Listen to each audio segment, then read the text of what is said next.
Saleh on the beat.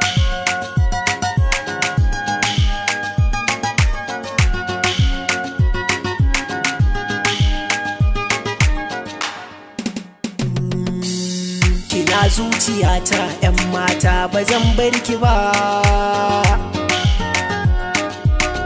ina son ki.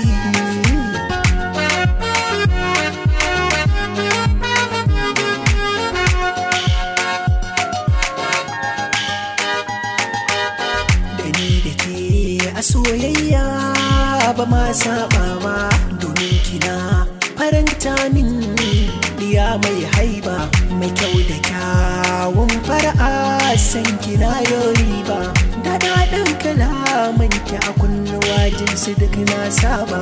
Sarauniya ta ke ce kike mulke dukkan ruhina.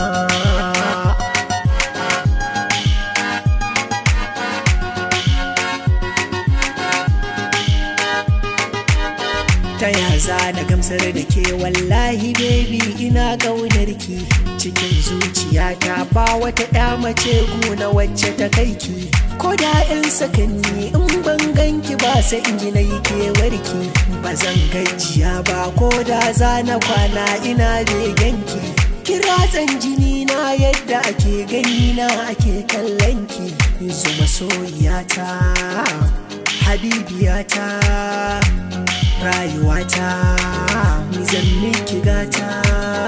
Tarbiyyar ki ta samo asali kun iyayenki.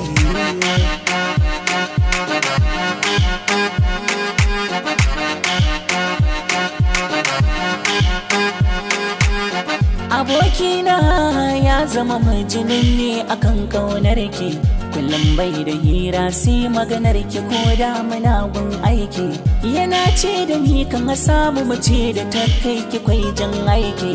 Kina zuciya ne in baki ba mai saka shi a shauki. Yadda yake sauki Allah ya sa haka ke ma, kin bai masauki a ranke guri mai girma. In ka bar shi a rayuwa zai shiga koma, dan da ki dauke zagin masu kama ki bulma.